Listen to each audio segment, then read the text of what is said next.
지난 시간에 이제 느헤미야가 밤중에 이렇게 도착하자마자 밤중에 아무에게도 얘기하지 아니하고 이제 느헤미야 성벽을 이렇게 돌아보고 그렇게 해서 이제 백성들을 독려해서 우리가 몇 시와 몇 시를 당하지 말자 이렇게 이제 메시지를 전하고 이제 성벽을 짓고 이런 부분들이 있었어요. 그래서 지난 부분에 나왔던 말씀은 흥황케 하려는 사람들이 왔다. 흥황케 하려는 사람이 왔다를 보고 이제 대적은 느헤미야로 인해서 근심했다 이런 표현을 가지고 저희가 조금 이게 나눴었는데요. 하나님의 나라를 흥황케 하는 자, 상황은 어떠하든지 간에 하나님께서 주시는 그 믿음, 하나님과의 관계를 통해서 그 비전을 가진 자, 그 자가 세상을 두렵게 하는 자다. 하나님과 동행하는 자, 이런 부분들을 얘기했었죠. 그래서 세상의 무너진 영역들, 우리의 무너진 영역들 이런 곳에서 어떤 것들을 세워 나아가려면 어떻게 해야지 그것이 가능한가? 느헤미야는 하나님 앞에서 있는 사람이었다는 거예요. 그래서 항상 짧은 기도로 하나님께 왕 앞에서 묻는 그 기도로 이렇게 살았던 것처럼 그러하기 때문에 느헤미야가 하나님께 그렇게 도전할 수 있었다. 사람들이 수많은 대적자들이 있음에도 불구하고 수년 동안 무너졌고 그 누구도 세우려고 하지 못했고 뭐 세우려고 했던 사람들도 있겠죠. 성벽 세우려고 했던 사람들도 있을 거예요. 그럼에도 불구하고 어떻게 느헤미야는 그렇게 무너졌던 영역에 대해서 실패했던 영역에 대해서 다시 도전하려고 하는 그 새로운 마음들은 어디서 생기는가? 그런 마음들, 하나님과 같이 있을 때 하나님께서 그 마음을 주실 때 우리가 우리 스스로를 돌파해 나아갈 수 있는 그런 믿음들은 그런 데 있다. 사람은 죄악 가운데 있을 때는 정말로 돌파할 수 있는 것이 그 어떤 사는 것이 우리 안에서부터 나오지 않아요. 그죠? 여호와 하나님과의 관계를 맺음으로 말미암아 하나님의 음성을 들을 때 정말로 우리 안에 새롭게 되는 그런 은혜들이 있죠. 느헤미야는 그런 사람이었다. 대적들도 그런 걸 아는 거죠. 저 사람에게 진짜 예수 그리스도의 믿음이 있는지 어떤 사람인지 대적자들도 안다는 거예요. 그래서 이제 그거를 이제 시작하게 되는 거예요. 이제 도착해서 이것을 이제 시작하자라고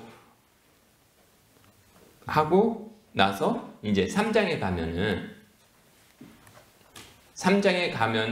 그 느헤미야 성벽을 지은데 동참한 사람들의 명단이 3장 처음부터 끝절까지 쭉 해서 나와요.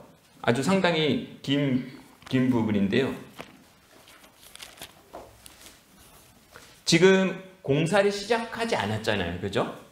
그 편지의 내용으로 보자면 공사를 시작하지 않았어요. 그리고 이제 도착한 거예요. 도착해서 우리 몇 시를 당하지 말자 하고 공사를 시작하는데 제일 먼저 나온 게 공사에 참여해서 건축을 완공할 때까지 이 일에 동참한 사람들, 그리고 그들을 격려하고 그들을 공로로 해주고 그것을 성경에 기록을 해가지고 영원토록 그 사람들의 이름이 지금 그리스도 안에서 성도된 자들에게 계속해서 그 사람들의 이름이 읽혀지고 있는 거예요. 2000년 이상.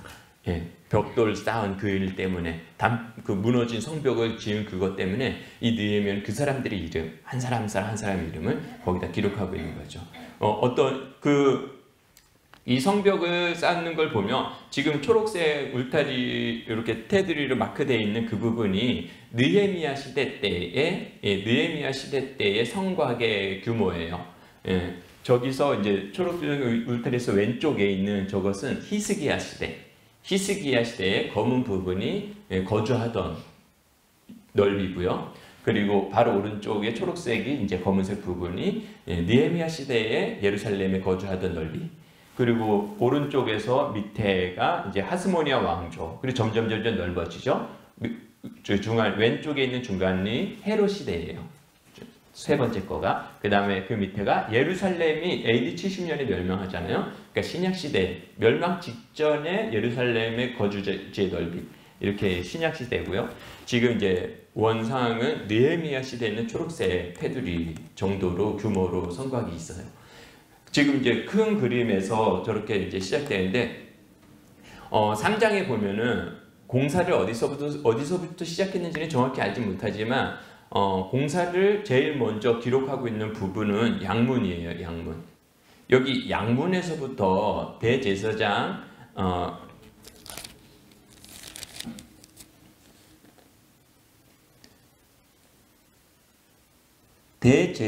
대제사장 엘리아십이 그의 형제들과 제사장들과 함께 이렇게 해서 양문에서부터 그 공사를 시작해요. 그래서 이제 양문에서 시작해서 계속해서 나오는 표현이요. 함메아 망대 그리고 하나넬 망대 이렇게 해서 이렇게 양문 문들의 이름과 망대들의 이름으로 이렇게 해서 진행되면서 그 사람들의 이름이 지금 주변에 이렇게 나와 있는 대로 계속해서 이제 그 사람들의 이름이 나와요. 지금 여기는 예루살렘 북쪽 면이죠. 예, 북쪽 면이에요. 그리고 이쪽으로 돌아가면서는 근데 여기 보면은 망대가 두 군데가 있죠. 하나넬 망대와 함메아 망대. 가까운 거리에 망대가 두 개나 있어요. 그래서 이것은 이제 보초를 설 수 있는 그런 망대를 얘기하는 건데요. 북쪽이 이렇게 사람들이 접근하기가 제일 그나마 수월한 곳이 북쪽인가 봐요. 그래서 많은 사람들이 대적들이 이쪽으로 침입하고 가장 대적들이 접근하기가 쉬운 경로가 이쪽이라고 해요. 그래서 여기가 보수하기가 제일 어렵지 않았을까. 대적들이 가장 간섭이 심하고 그러기 때문에 그래서 대제사장이라고 하는 사람과 그리고 중직인 사람이 먼저 솔선수범해서 가장 어려운 곳을 이렇게 보수하는 데 앞장서지 않았나 그런 이야기를 하기도 합니다. 그래서 이제 어문은 양문은 양들이 드나드는 문이라고 해서 양문이라고 해요. 그래서 양들이 주로 드나드는 것은 이제 성전이 있으니까 성전에 양을 제사를 드리기 위해서 드나드는 문. 이 양문 곁에는 베데스다 연못이 있대요. 그래서 이제 베데스다 연못이나 이런 데서 깨끗한 것으로 이제 먼 곳에서 데리고 양을 씻고 이렇게 해서 이제 성전에 들어와서 양을 바치고 이렇게 하는 거고, 어문은 무슨 문이냐면 물고기어예요. 그래서 이제 뭐 지중해나 갈릴리나 이런 데서 물고기를 가지고 오면 파는 곳이 이 어문 앞쪽에 어시장이 열린대요. 그래서 이제 어시장으로 연결되는 문이라고 해서 이제 어문이라고 해요. 여기 어문부터 옛문까지 이렇게 또 공사를 하고, 옛문은 그 예루살렘에서 가장 오래된 게이트, 가장 오래된 문, 출입문이라는 차원에서 이제 옛문이라고 합니다. 옛문부터는 이제 긴 이렇게 성벽이 쭉 있고 중간에 이제 망대가 있어요. 이쪽은 지금 이쪽 면은 다 골짜기예요. 왼쪽 면이 다 골짜기라 긴 곳에서 이제 망대 하나가 있죠. 그리고 이제 골짜기로 내려가는 문이라고 하는 데가 또한 이제 지금 느헤미야에 계속해서 나오는 문이에요. 그 다음에 분문이라고 하는데, 이 분은 이제 오물을 의미해요. 고대 시대에 이제 계곡으로 그 도시에서 나온 성읍에서 나온 쓰레기들, 분뇨들 이런 것들을 이제 갖다 버리기 위해서 출입했던 곳이 이제 이 분문이라고 하는 거죠.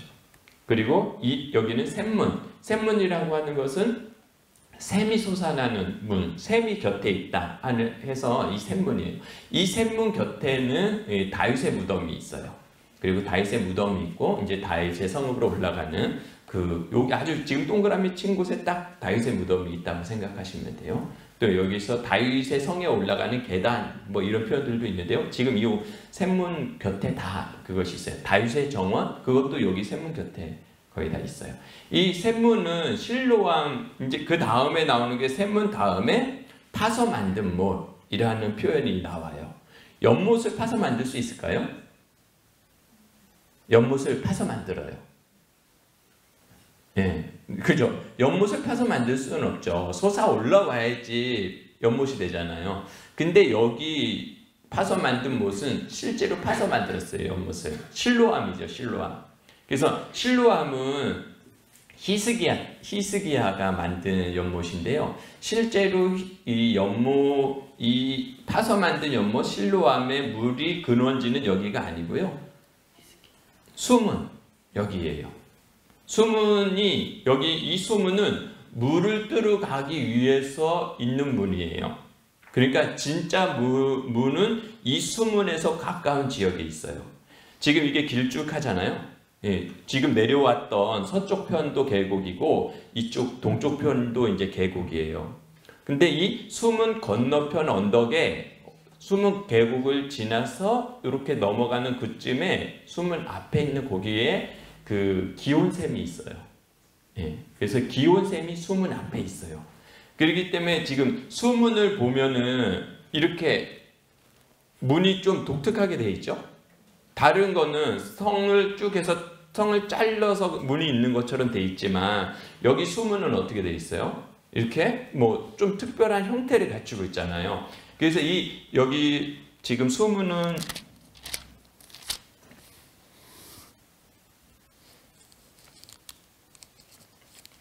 여기 수문 부분이 어디 있는지 모르겠는데 수문 부분에는 큰 어떤 망루 이런 표현들이 나와요.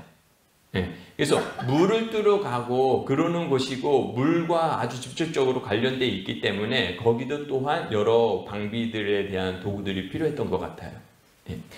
그래서 이제 히스기야 때는 이 성벽 밖에 우물이 있어요. 기온샘이 성벽 밖에 있으니까 그 성벽 밖에 우물이 있는데 히스기야 때 그때 얘기한 대로 아수르 군이 예루살렘에 들어와서 예루살렘 성벽을 주위를 뺑 둘러싸서 포위하고 닭장의 새처럼 우리가 히스기야 왕을 가뒀다 이랬거든요. 그리고서 이제 굶겨 죽일 작정이에요. 근데 물이 없으면 버틸 수가 없잖아요. 그래서 이제 히스기야가 아수르가 쳐들어올 때부터 그거를 미리 준비를 하고 기온샘을 저 성곽 밖에 있는 데 있는 것을 땅굴로 파서 도시를 가로질러서 여기 밑에 이 수문에서부터 이 밑으로 쭉 땅굴을 파서 여기까지.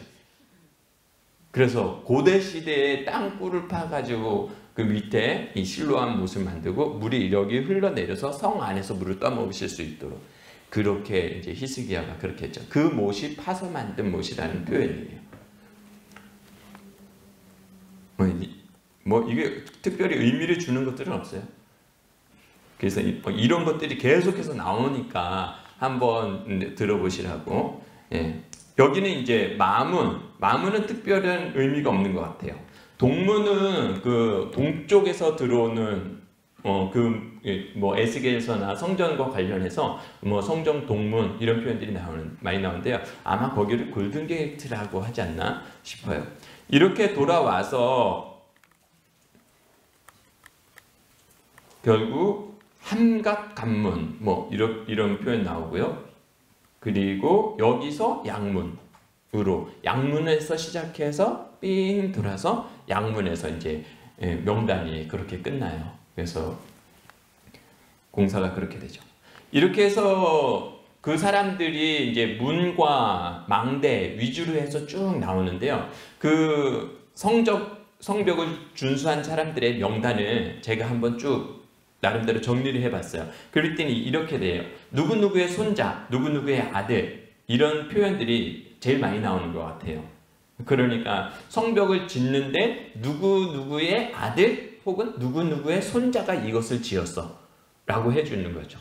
그러니까 그 사람 개인을 어떤 가문이나 혹은 가정이 그 사역에 동참한 거예요. 그것을 아주 높이 평가해서 그 사람들의 가문과 그 집안을 기록해 주는 거예요.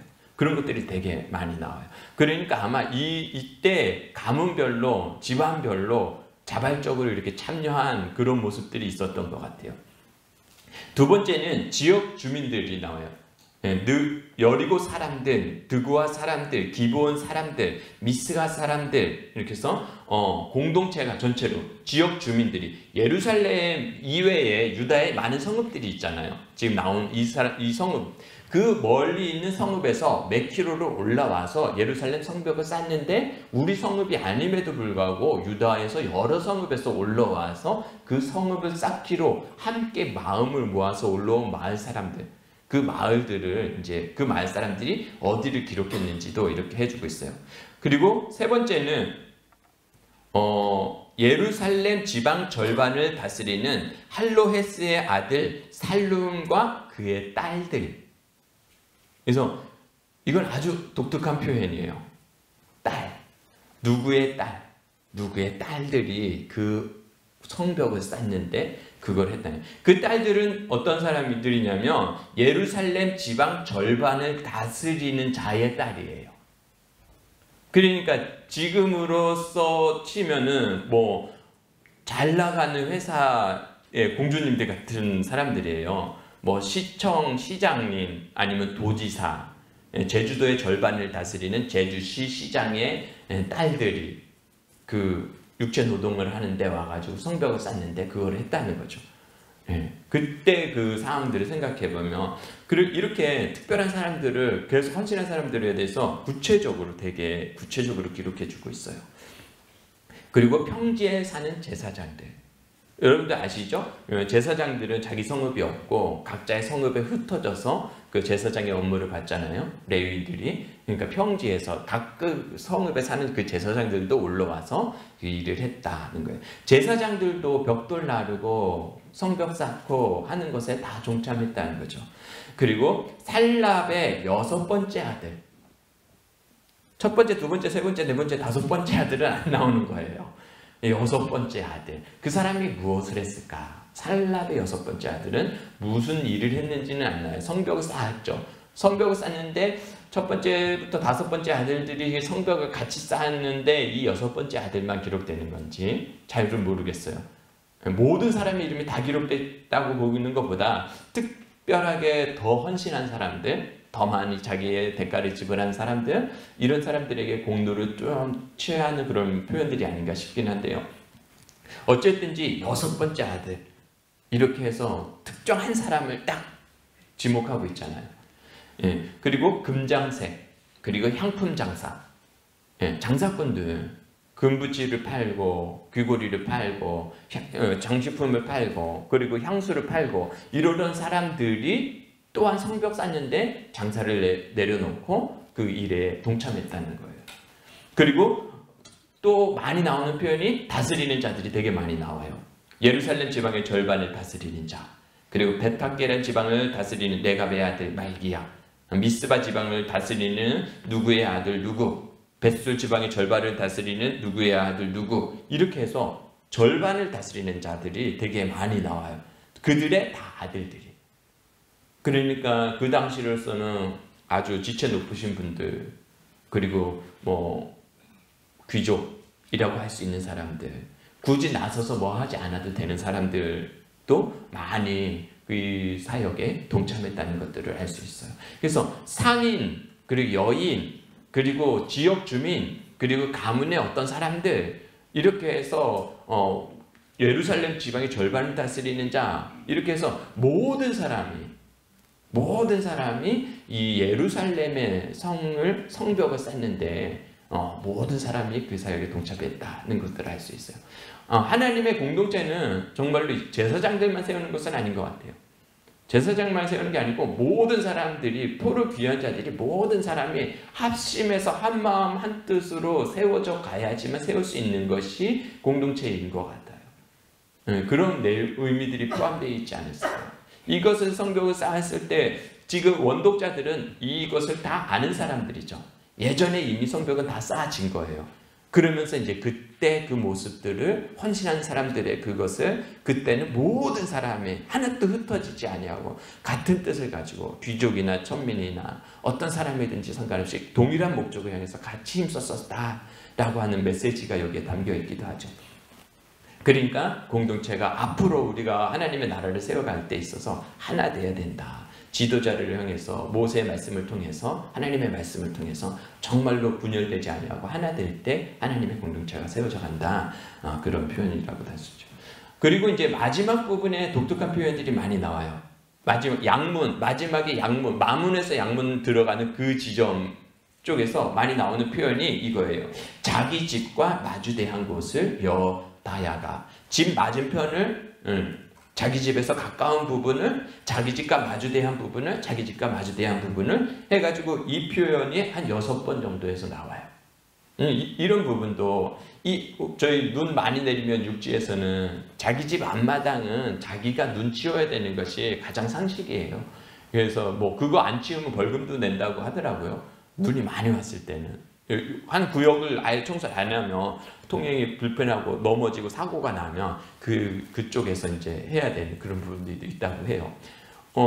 성벽을 쌓는데 자기 집 앞에 부분이기 때문에 자기가 또 하는 거예요. 그러니까 어떻게 보면 저쪽에 내 담당은 저쪽인데 여기 내 집 앞이니까 내가 또 하고 이렇게 되는 부분도 있지 않나 싶어요.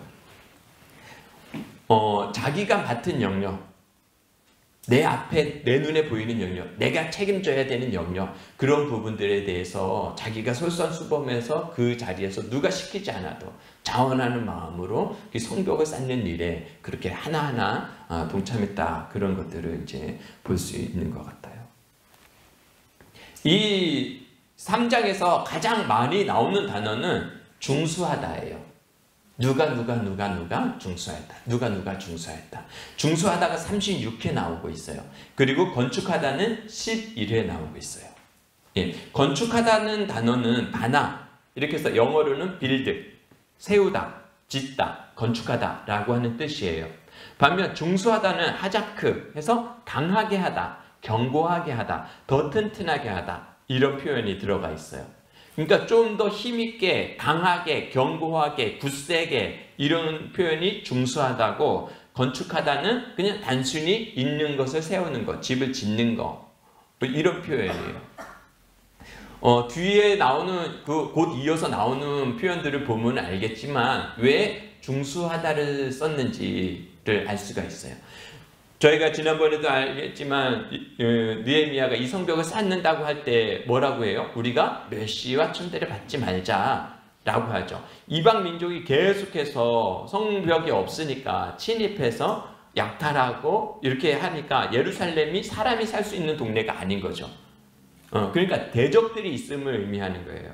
성벽을 쌓는 데 있어서 대적들이 있고, 성벽을 쌓는 것을 대적들이 도와주지 않고 도리어 계속해서 방해하고 이런 부분들이 있어요. 그래서 성벽을 쌓음으로 말미암아 예루살렘 공동체가 더 튼튼해지고 대적의 공격으로부터 방어할 수 있는 그 강함, 그 튼튼함, 이런 부분들도 거기에 가장 중요한 거는 그런 것이겠죠. 멸시와 약탈을 당하지 않으려 할 수 있는 공동체도 있겠죠. 그러나 또 하나는 이 성벽 중수할 때 나타나는 어떤 표현들을 보면 이 성벽 쌓는 자들의 마음이 또한 강해지는 것 같아요. 그냥 세워지는 것이 아니에요. 성벽 쌓는 자들이 계속해서 대적들이 있음에도 불구하고 그냥 단순히 벽돌만 쌓고 나에게 주어진 일이니까, 월급 주니까, 불렀으니까, 책임이니까 이렇게 하는, 단순히 그냥 건물 짓는 그런 차원이 아니에요.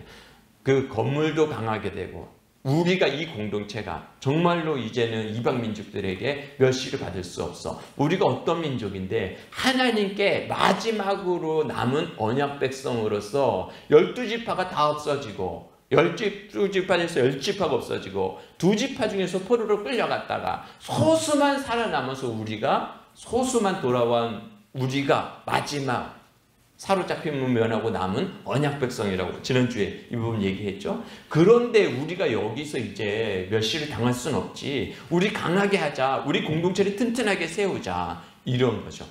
이렇게 해서 이제 성벽도 튼튼하게 되는 거지만 이 공동체 자체가 강해지는 거. 공동체 자체가 강해지는 거. 하나님 안에서, 그 신앙 안에서 더 견고해지는 거. 이 부분이 여기서는 잘 안 나타날 수도 있지만 뒤에 가서는 계속해서 그 이야기가 나와요. 그래서 하나님의 백성들이 그 마음까지도 강해지는 그런 표현들이 아마 이 중수하다, 하자크 단어를 더 많이 쓴 이유는 그것에 있지 않는가. 그래서 성벽을 쌓는 그 모습들을 보면 알 수 있어요. 그들의 마음이 얼마나 결단되어 있는지, 헌신되어 있는지. 결코 포기하지 않겠다. 우리가 이 성읍을 쌓는데 결코 포기하지 않겠어. 이 정신무장, 마음의 무장, 이 얼마나 52일 만에 쌓잖아요. 이 교회 짓는데 얼마나 걸렸겠어요? 52일? 목조로 짓지만 얼마나 걸렸어요? 52일은 넘게 걸렸을 것 같죠. 한 도시의 성곽을 두르는 그 일을 마치는데 52일에 끝났어요. 그들의 마음 자세가 어떻겠어요? 정말로 강하지 않으면, 정말로 전쟁을 하는 마음이 아니면 그렇게 52일 만에 그렇게 결코 세울 수가 없죠. 그러니까 그들의 마음은 전쟁하는 마음이에요. 강하게 하는 마음이에요. 영적 전쟁의 자리는 실제로 외부적인 것도 있지만 실제적으로 마음에서의 영적 전쟁이 이루어져요. 마음이 무너지면 아무것도 지킬 수 없죠. 그래서 잠언에 생명의 근원이 사람의 마음에 있다. 그러니까 마음을 지켜라. 그러죠. 마음이 무너지면 다 무너지는 거예요. 왜 사람들이 성벽을 짓지 않고 있어요? 힘이 없었어요? 돈이 없었어요? 아니에요. 마음이 무너져 있기 때문이에요. 마음이 강해지지 않기 때문에. 근데 이 사람들이 중수하자, 하자크하자, 강하게 하자, 우리가 다시 멸시를 받지 말자, 우리가 누군데 하나님의 언약 백성인데, 이렇게 돼서 이제 마음이 느헤미야로 말미암아 하나님의 은혜로 말미암아 마음이 강해져 있는 그런 부분들을 볼 수 있어요. 에스라 느헤미야 전체에서 이렇게 지금 한번 성경 한번 보세요. 1장 느헤미야 1장 몇 절까지 있습니까? 11절. 2장은요 20절. 3장은 32절. 7장 가볼게요. 7장. 7장은 몇 절입니까? 73절. 느헤미야, 에스라 느헤미야에서 가장 절수가 긴 부분은 다 명단들이 나오는 데예요. 그리고 다른 부분들에는 그 스토리가 조금 짧아요. 예. 그래서 제가 한번 명단이 나오는 거를 다 찾아봤어요. 명단이 나오는 거를 찾아보니까 9개, 9부분에 에스라하고 느헤미야에서 9부분이에요. 에스라에서 3번의 명단이 나와요. 3개의 명단이. 그리고 느헤미야에서 6개의 명단이 나와요. 동일한 명단들은 아니죠. 성벽을 지은 명단, 뭐 아내를 돌려보낸 명단, 1차 포로기한 자의 명단, 두 번째 1차 포로기한 자의 명단, 뭐 언약식에 참여한 사람들의 명단, 예루살렘 이제 성벽을 다 지은 다음에 예루살렘에 살 사람들이 있을 거 아니에요. 지금은 성벽이 없었으니까 사람들이 안 살았어요. 이제 성벽을 지은 다음에는 예루살렘에 누가 살겠느냐 이렇게 해서 제비를 뽑아요. 예. 그러니까 이제 예루살렘에 일부러 강제로 와가지고 사는 거죠. 제비 뽑아서 그 사람들이. 그럼 예루살렘에 살기로 작정한 사람들의 명단도 또 나와요.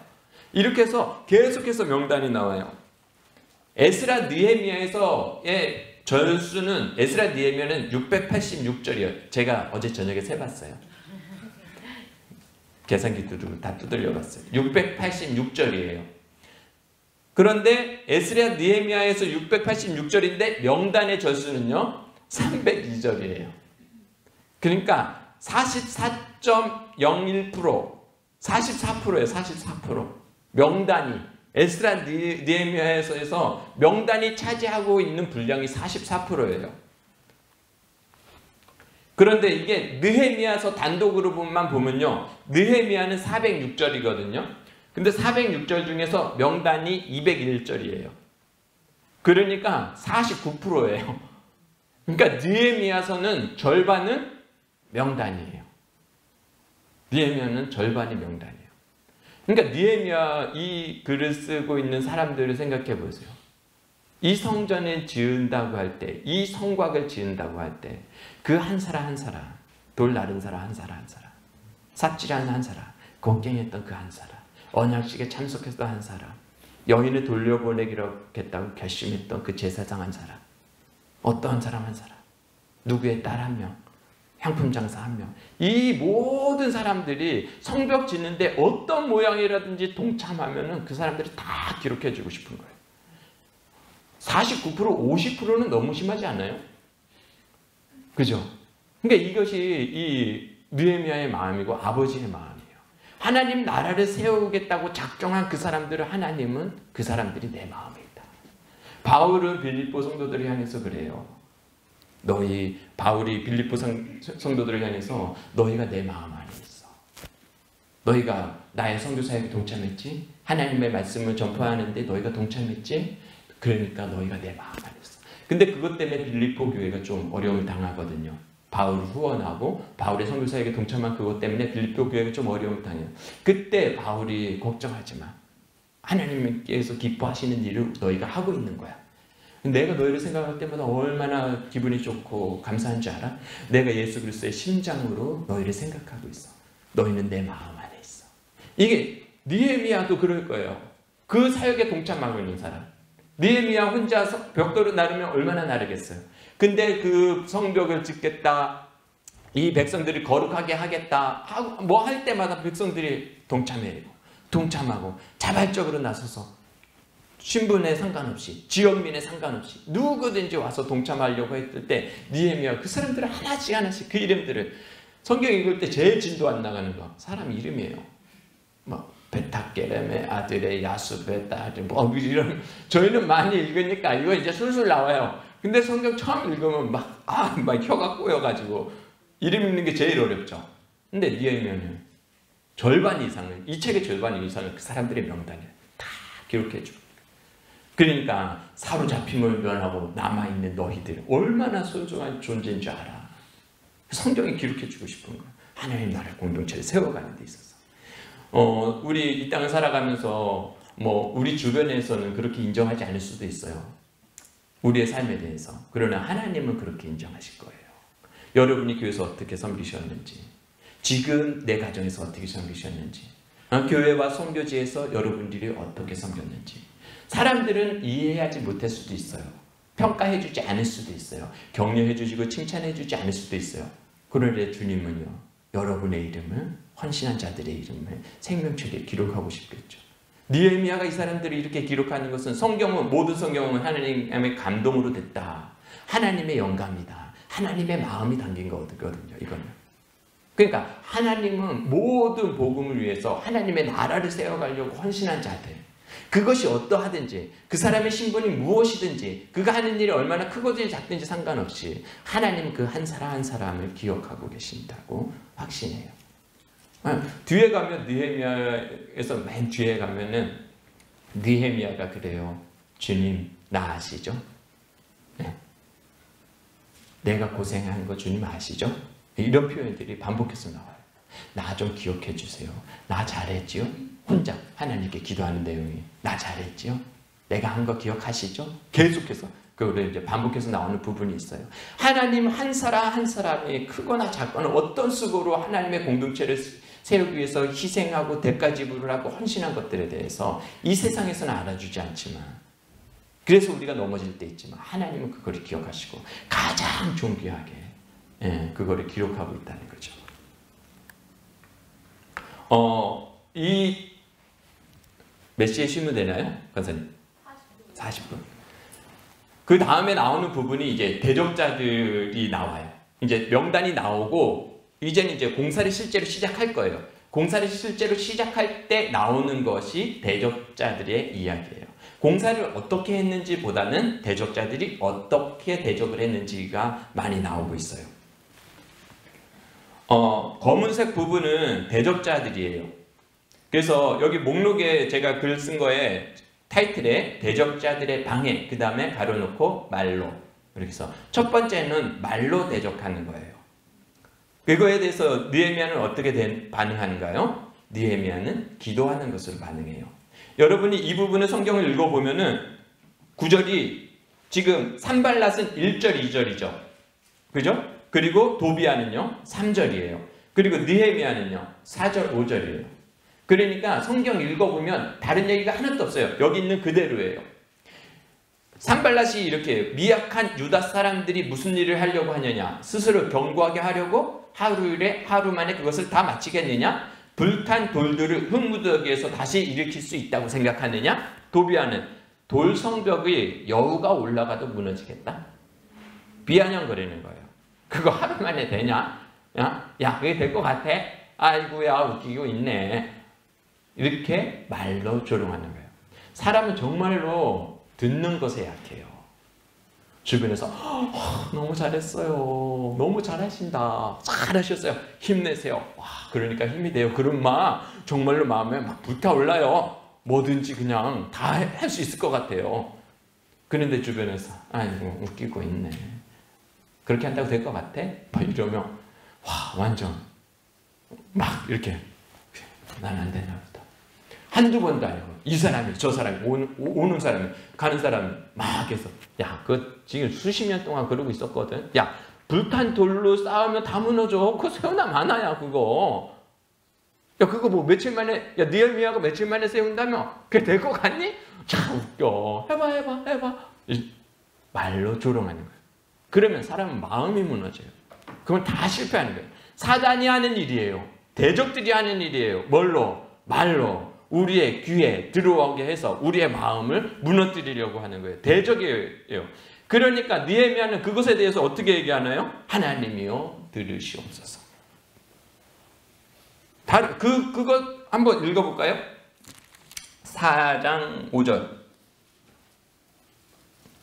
4장 4절이죠. 3절에 여우가 올라가도 곧 무너지리라 하더라. 바로 그 다음에 나온 게 느헤미야의 말이죠. 우리 하나님이여 들으시옵소서. 우리가 업신여김을 당하나이다. 이스라엘은 누구의 백성이에요? 이스라엘은 하나님의 백성, 하나님의 아들, 하나님의 딸. 하나님은 이스라엘의 하나님. 그래서 언약에 있어서 제일 중요한 거는 나는 너희의 하나님이 되고 너희는 내 백성이 되고. 그러니까 제 아들이 멸시를 당하고 제 아들이 누군가 의도 터지고 하고, 근데 제가 거기 있는데 제 아들을 때려. 그러면 누가 멸시를 당하는 거예요? 아버지가 멸시를 당하는 거죠. 하나님께 그렇게 얘기하는 거예요. 아버지 저 맞았어요. 이러는 거죠. 제가 나 놀려요. 이렇게 느헤미야가 하나님 앞에 가서 고자질하는 거예요. 하나님 우리가 멸시를 당합니다. 우리 아버지시잖아요. 그러니까 이거는 아버지께서 멸시를 당한다는 거죠. 그래서 느헤미야는 대적들이 말로 조롱하는 것에 있어서 대꾸하지 않아요. 아니야 우리 싸울 수 있어. 야 우리 세울 수 있어. 그렇게 얘기하지 마. 아니야 나 할 수 있다니까 그렇게 얘기하지 마. 기분 나쁘게 너가 그렇게 얘기하니까 내 마음이 상처가 됐잖아. 그렇게 얘기하지 말아줘. 뭐 이런 식으로 대적들하고 말하지 않아요. 대꾸도 안 해요. 그런다고 내 마음이 회복되는 게 아니에요. 그런다고 대적들이 조용히 있어주는 게 아니에요. 누구하고 대화해요? 하나님께 얘기해요. 하나님 우리가 멸시당합니다. 그리고 하나님과의 관계 맺는 거예요. 우리가 업신여김을 당합니다. 저들의 악을 덮어두지 마세요. 쟤네들을 용서해 주지 마세요. 쟤들을 징계해 주세요. 그러니까 마음이 굳세지는 거예요. 우리가 어디를 향해야 돼요? 눈을 주님께 향해야 돼요. 우리 귀가 누구에게 향해야 돼요? 주님께 향해야 돼요. 세상을 향해서는 그들을 사랑하려고 하고 그들을 전도하려고 그들을 섬기려고 하는 눈을 가지고 있어야 되지만, 그들이 계속해서 우리를 조롱하고 비난하고 대적이 그렇게 할 때 그들을 맞서서 그들과 대화하는 것으로 풀려지는 것이 아니에요. 하나님께 아뢰는 것으로 문제는 하나님 앞에서 풀어야죠. 그리고 그들은 우리는 끝까지 사랑하고 용서하고 그러면서 하나님의 공동체는 세워져 가는 거예요. 교회 안에서 우리의 사역 안에서 그런 일들이 있을 때 그들을 설득한다고 말로 내가 구슬려 준다고 그 사람들이 변화되는 것이 아니에요. 죄는, 사단은, 대적은 죄예요. 우리가 싸워야 할 것은 보이지 않는 영들에 대한 싸움이죠. 그것을 우리의 말로 할 것이 아니에요. 하나님께 기도함으로 하나님의 마음을 받고 하나님의 뜻을 구하고 악한 영이 득세하지 못하도록 기도로 막아서고 그 악한 것들을 근절시키고, 그래서 마음이 강해져서 그 마음을 사람들에게 그 마음을 나눠줘야지 공동체가 일어나는 거죠. 그러니까 느헤미야가 어떻게 그 사람들이 느헤미야의 말에 어떻게 순종해서 그렇게 막 다들 달려들어서 성벽을 쌓는다고 어떻게 그렇게 했겠어요. 그냥 느헤미야가 나는 페르시아의 총독이야. 술 맡은 관원장이 있으니까 내 말 들어 이제부터. 여기부터 여기는 누가 하고 누가 해. 그러니까 백성들이 예 알겠습니다. 그렇게 할게요. 이랬을까요? 아니에요. 사람은 그렇지 않아요. 안 하려고 해요. 뒤로 빼요. 한번 해봐. 찾아가서 돈 준다고 해도 안 해요. 근데 어떻게 이 사람들이 다 동원되어진 거예요? 느헤미야로 말미암아 하나님의 음성을 듣기 때문에 가능한 거예요. 느헤미야는 하나님의 마음으로 가득 찬 사람이에요. 그러니까 대적들이 와도 느헤미야 하나님께 기도하고 왕 앞에서 너가 무엇을 해주기를 원하느냐가 그때 묵상하고. 그러니까 느헤미야가 말하는 것마다 어떤 마음이 전달되어지겠어요? 하나님의 마음이 전달돼요. 하나님께서 하시는 마음, 자기가 하나님 앞에서 묵상했던 그 마음들이 백성들한테 전달되어지는 거예요. 그러니까 각 사람이 성령으로 인해서 뜨거워질 수밖에 없는 거예요. 그러니까 동참하게 되는 거예요. 지금 YML 로렌 커닝햄이라는 신앙의 선배님이 계시잖아요. 그분이 말씀하면 진짜 마음이 뜨거워져요. 왜? 하나님하고 그 사람이 가까이 있기 때문이에요. 본인이 하나님하고 어떻게 호흡하고 어떻게 살아갔는지 그 얘기를 하니까 듣는 사람들이 마음이 다 똑같이 뜨거워져요. 그래서 동참하고 싶어요. 그 사역에 함께하고 싶어요. 성교 사역에 동참하고 싶은 거예요. 그러니까 전 세계에 YM 선교단체가 간사님들이 그렇게 많이 생기는 거예요. 하나님의 공동체를 세우는 거, 사람들이 말로 우리를 조롱할 때 거기에 귀 기울이면 안 돼요. 그것에 내가 조종당하면 안 돼요. 끊어버려야 돼요. 그리고 내 귀를 주님께로, 내 시선을 주님께로. 주님, 저들이 나를 멸시합니다.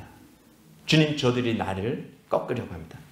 바울이 어떻게 했어요? 바울이 예루살렘으로 돌아갈 때, 3차 전도여행 끝나고 돌아갈 때 사람들이, 아는 사람들이 있어요. 예루살렘으로 돌아가지 마라. 돌아가면 큰 환난을 만날 거다. 공고를 당할 거다. 이거 주인이 묶어 간 것처럼 너도 그런 어려움을 당할 거야. 바울이 알고 있었어요. 알고 있었어요. 근데 왜 바울은 가고 누구는 가지 말라 그래요? 바울은 하나님의 뜻이 무엇인지 아는 자예요. 고난이 있어도, 박해가 있어도 나를 향한 그 부르심이 무엇인지를 주님과의 관계 속에서 그의 얼굴을 구하며 그의 음성을 들으며 성령 안에서 동행하니까 내가 가야 할 길이 고난을 피해가는 것이 아니라 복음을 위한 길이라면 그것은 마다하지 않고 그냥 돌파해 가는 거예요. 고난이 있으면 다 돌아가야 되면, 박해가 있으면 다 돌아가야 되면 그것이 기준이 아니에요. 넓은 길이 기준이 아니에요. 좁은 길도 기준이 아니고 주님께서 말씀하시는 것이 기준이에요. 그러니까 느헤미야도 그런 사람이었어요. 사람들의 말에 귀 기울이지 않아요. 하나님의 말에 귀 기울이고 나를 향하고 우리 가족을 향하고 이 나라를 향한 아버지의 마음인가에 대해 귀 기울이는 사람, 느헤미야 그런 사람이었어요. 그러니까 반응을 안 하니까 이제는 실제적으로 방해를 해요. 그래서 예루살렘 올라가서 우리가 그것을 쳐부수자. 그리고 요란하게 만들자. 두 번째는 건축하지 못하게 하자. 살육하자. 다 죽여버리자. 그래서 역사를 그치게 하자. 실제적으로 이제 성벽이 세워지면 새로운 무리가 거기에 예루살렘에 차지하게 되니까 그들의 기득권이 뺏길 것 같은 거죠. 그러니까 이제 전쟁을 불사하고라도 어디 우리 나발이어서 야 쟤네 뭐냐 말을 안 듣네. 안 되겠다. 야 똘마니들 좀 불러. 그래가지고 풀어가지고 거기 가서 실제적으로 액션을 취하고 있는 거예요. 그러니까 느헤미야가 또 어떻게 해요? 하나님께 기도하며 또 하나님께 기도해요. 말로 조롱을 해도 기도하고 실제적으로 액션을 취해서 칼과 창으로 무장해서 달려들어도 느헤미야는 기도를 먼저 해요. 기도하며 그 다음에 하나가 더해졌어요. 주야로 파수꾼을 두어 주야로 방비하고. 그 밑에 13절에도 칼과 창과 활을 가지고 서게 해요. 그리고 그들을 두려워하지 말고 크고 두려우신 주님을 기억해라. 그들이 우리를 죽일 수 있는 것이 아니다. 그들을 두려워할 게 아니라 누구를 두려워해야 돼? 여호와 하나님에서부터 우리가 떠나가는 것을 두려워해야 돼. 대적이 우리를 집어삼키고 우리가 가난해지고 어떻게 질병이 걸리고 이런 것들을 두려워할 게 아니라 내가 하나님에게서부터 멀어지는 것. 우리 가정 안에, 우리 공동체 안에 죄가 틈타게 되는 것. 그것을 두려워해야 돼. 우리의 싸움은 혈과 육에 관한 싸움이 아니에요. 영적인 싸움이에요. 거룩함을 유지할 때 하나님은 싸워주시고 우리 가운데 거룩함이 없고 더럽혀지면 하나님이 우리에게서 떠나기 때문에 우리의 싸움은 질 수밖에 없거든. 그러니까 여호와 하나님을 두려워해야 돼. 저들은 두려워할 것이 아니야. 여호와께서 우리를 위해서 싸워주시는 분이야. 그러니까 하나님을 의지하면서 그들하고 맞서 싸워라 하면서 기도와 대항해서 싸울 것, 이 두 가지를 같이 얘기합니다. 그래서 전쟁 준비를 시키죠. 절반은 전쟁 준비를 시키는데 내 수하의 절반은 일을 하고 절반은 갑옷을 입게 해요. 그래서 페르시아의 그 아닥사스다 왕의 술 맡은 관원장이니까 제가 얘기했죠. 그 근위대가 있었다고. 그를 보필하는 근위대가 있었을 거예요. 총독이니까. 가장 높은 사람이니까. 그래서 아닥사스다 왕이 빨리 갔다가 빨리 돌아와라. 너를 오래 내가 먼 곳에 오래 두고 싶지 않다. 그래서 아닥사스다가 이 느헤미야를 다시 불러들여요. 그래서 다시 돌아가거든요. 그만큼 느헤미야는 그 페르시아 황제에게 총애를 받는 사람이었어요. 그러니까 그에게 근위대나 군인들이 많이 있었죠. 근데 그 사람 느헤미야는 그 사람들에게 절반은 일을 시키고 그리고 절반은 갑옷을 입히는 거예요. 그리고 한 손으로는 일을 하고 한 손에는 병기를 들고 실제로 한 손에 삽을 들고 한 손에는 벽, 한 손에는 삽, 한 손에는 병기, 한 손에는 벽돌, 한 손에는 칼 들고 벽돌을 성을 짓겠어요? 이거는 조금 이제 문학적인 표현이네요. 그 뒤에 A-에도 보면 절반은 동틀 때부터 별이 날 때까지 창을 잡고 서고 밤에는 파수하고 낮에는 일을 하고. 그래서 파수하는 거, 전쟁 준비하는 거와 일하는 거를 병행하는 거예요. 포기하지 않는 거예요. 얼마나 피곤하겠어요. 저희 군대에 있을 때 5분 대기조라고 있어요. 5분 대기조는요, 비상이 걸리면 5분 안에 출동할 수 있도록 준비하고 있어야 돼요. 그 5분 대기조는. 그래서 5분 대기조는 무슨 일을 해도 밖에서 삽질을 해도 총을 어깨에 메고 다녀요. 보통 그 군대에 있는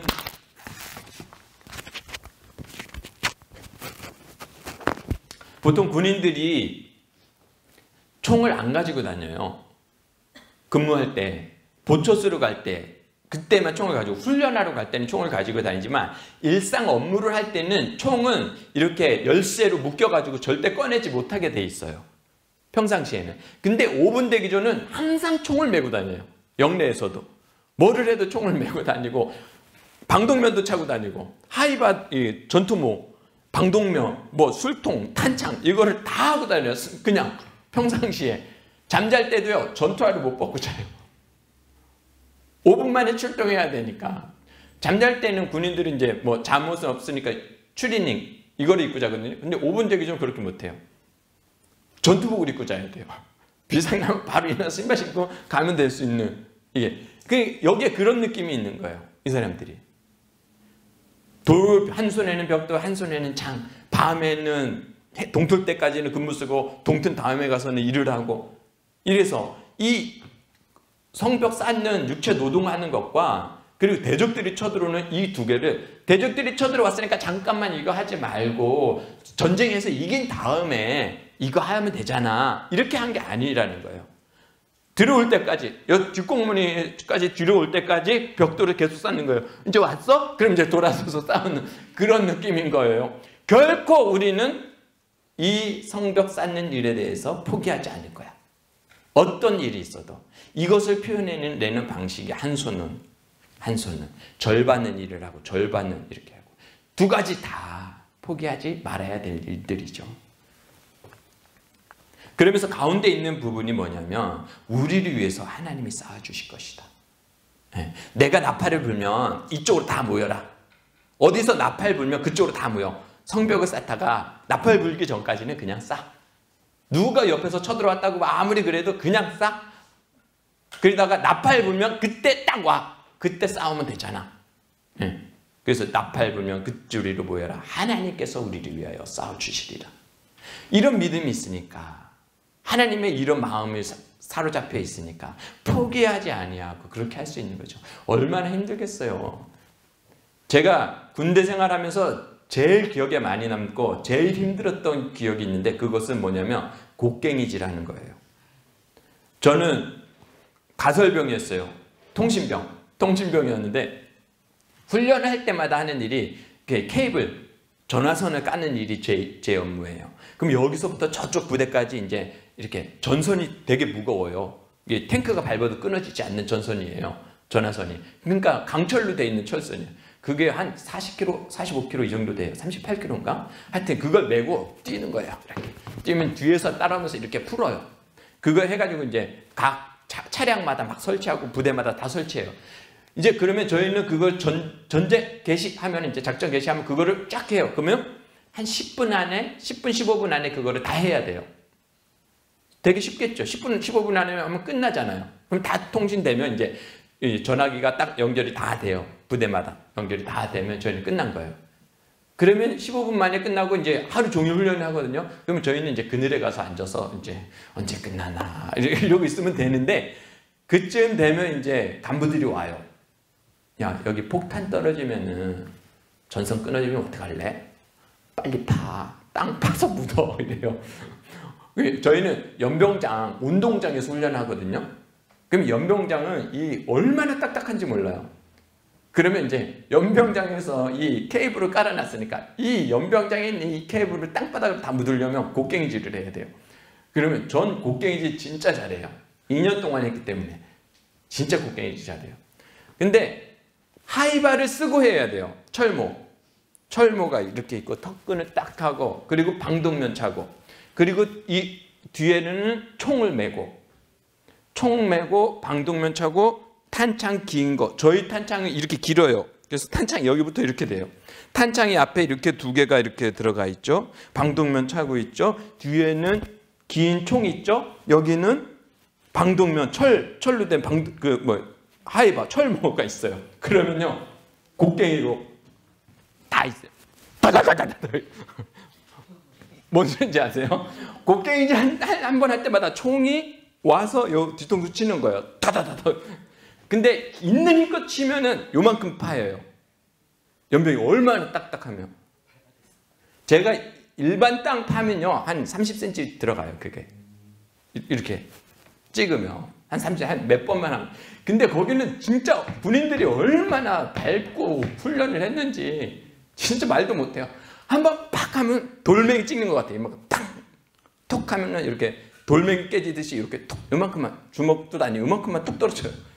이제부터는 훈련 끝난 다음부터는 매번 이제 곡괭이질 해가지고 그거 묻어야 돼. 한 15cm 파는데 아주 죽을 맛이에요.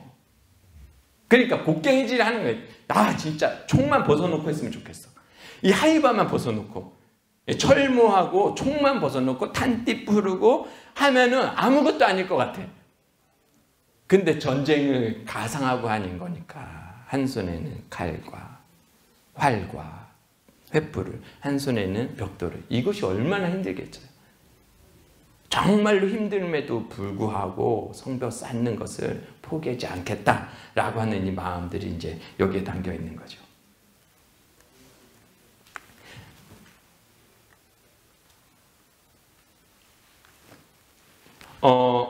지금 보시면 4장이에요. 4장에서 지금 이제 방해 대적들이 많이 있었어요.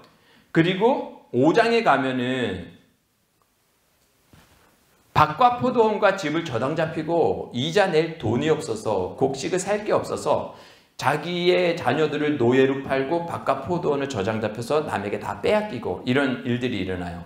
그러니까 이게 이제 부자들이 이거를 탈취해 가는 그런 부분들이에요. 이 부분이 6장에 다시 가면 산발락과 겟셈이 편지가 나와요. 그래서 여기까지만 하고 마칠게요. 다시 산발락과 겟셈이 방해하는 이야기가 나요. 편지를 보내서 느헤미야한테 너가 모반을 하려고 하냐? 왕을 배반하려고 하느냐? 이렇게 해서 너가 모반하려는 게 아니면 올라와서 우리하고 협상하자. 이렇게 얘기를 해요. 그리고 두 번째 단락에서는 스마야라고 하는 예언자가 느헤미야에게 예언해요. 대적들이 너를 암살하려고 한다. 그러니까 성소와 지성소 사이 그곳에 들어가서 거기를 외소를 해요. 지성소, 뜰이 있고 성소와 지성소가 있잖아요. 그러니까 지성소로 현관에서 지성소 사이에 그 성소를, 그거를 외소라고 해요. 그러니까 예언자가 그러는 거예요. 암살하려고 하니까 그곳에 들어가서 숨어. 당분간 거기 들어가서 숨어 있어. 라고 하는 거예요. 그런데 느헤미야는 내가 하나님의 성전에 들어갈 수 있는 신분이 아니야. 그 사람 제사장이 아니잖아요. 그러니까 성소에 들어갈 수 있는 사람은 제사장밖에 못 들어가는 거예요. 그러니까 느헤미야가 거기 들어가라는 거예요. 그러니까 범죄케 하려고 하는 거예요. 돈 받고 범죄케 해서. 그래서 느헤미야가 나는 그렇게 해서 범죄할 수 없어. 나를 죽이려면 죽여. 나는 성소에 들어가는 범죄함을 하지 않을 거야. 이렇게 얘기했죠. 그리고 도비야가 이제 편지를 보내서 이 도비야는 유다의 귀족들과 도비야가 여러 번 편지를 주고받은 그 내용이 나와요. 그리고 도비야는 스가냐의 사위가 돼요. 그래서 도비야의 아들이 무슬람의 딸을 아내로 맞아요. 그래서 이 도비야가 대적 중에 한 명인데 대제사장인 거와 같은 그 사람하고 연결이 돼가지고 결혼해서 사돈을 맺는 거예요. 근데 이 도비야가 그 사람뿐만 아니라 여러 사람들하고 그렇게 연결돼가지고 있다는 것이 이제 나오는 거예요. 그러면서 도비야가 우리가 유다에서 나와 동맹한 사람이 많아. 나에게 잘 보여야 돼.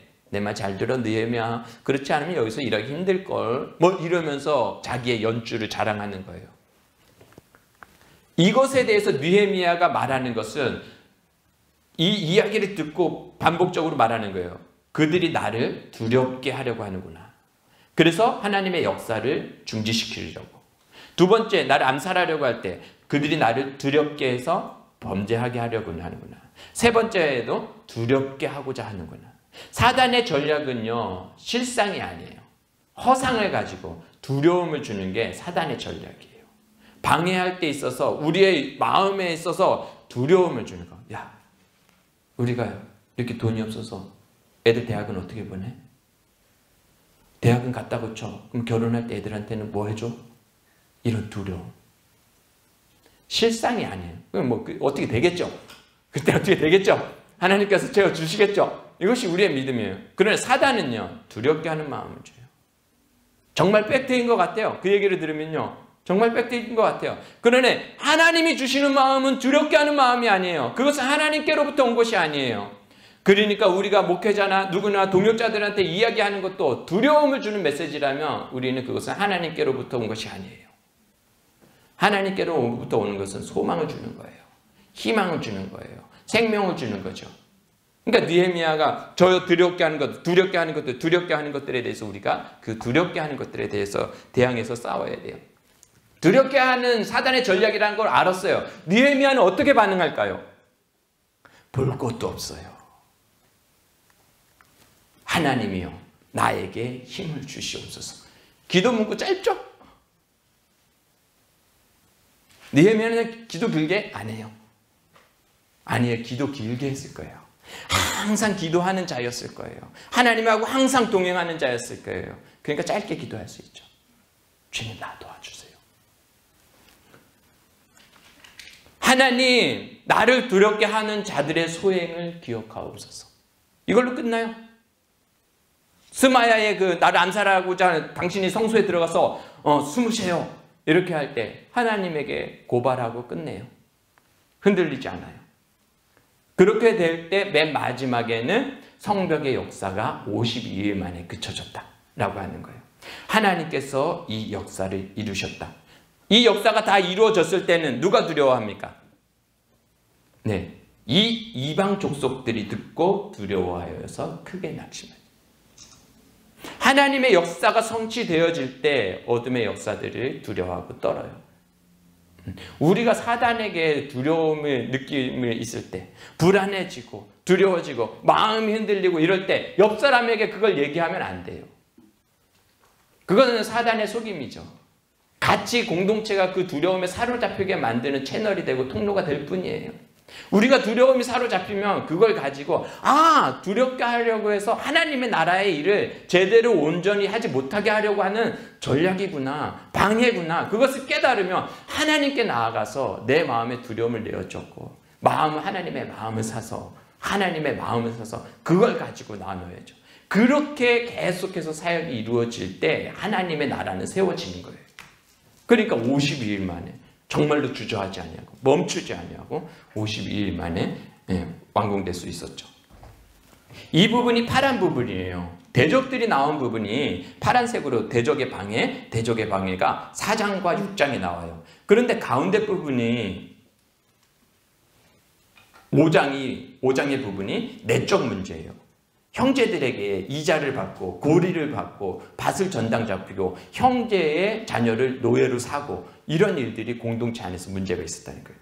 그러니까 공동체를 무너뜨리는 데 있어서 외부적인 대적, 우리를 동조하지 않는 그 세력도 있지만 내적인 범죄함이 더 공동체에 있어서는 치명적일 수 있다는 거죠. 두 가지 다가 대적이에요. 공격이에요. 그러나 더 치명적인 건 어쩌게 보면 이런 내적인 대적에 대해서. 그래서 이제 느헤미야가 여기서 너희가 그 형제들에게 전당 잡았던 그 모든 것을 돌려주지 않으면 하나님께서 너희들도 빈털터리로 되게 만드실 거야. 이렇게 말하거든요. 그러면서 느헤미야가 나는 12년 동안 총독의 녹을 받지 않았어. 그러니까 너희들도 그래라. 그런 얘기하죠.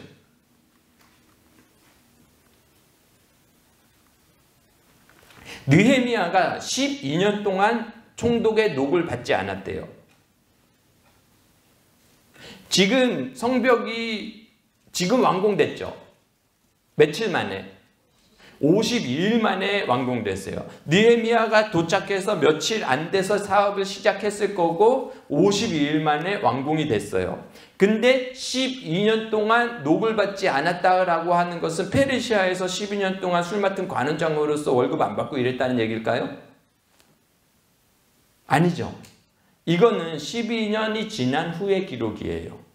그러니까 방해 기록 4장과 6장은 당시에 과거 성벽 지을 때 방해 얘기고, 이 5장의 이야기는 12년 후 그때 기록하는 내용인 거예요.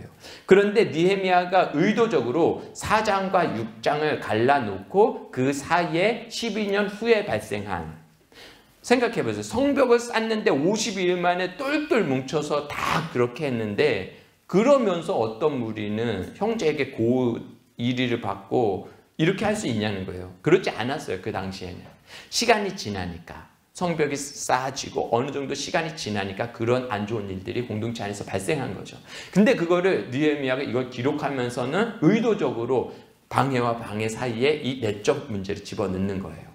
그러면서 얘기하는 거죠. 공동체를 무너뜨리는 것은, 더 본질적인 것은 내적인 문제들이, 범죄함, 형제를 사랑하지 아니함, 하나님을 구하지 아니함, 세상의 법칙대로, 세상의 가치관대로, 세상의 경제 원리로 이 공동체를 다스리려고 할 때 공동체는, 하나님의 나라는 그런 것으로 세워지지 않는 거죠.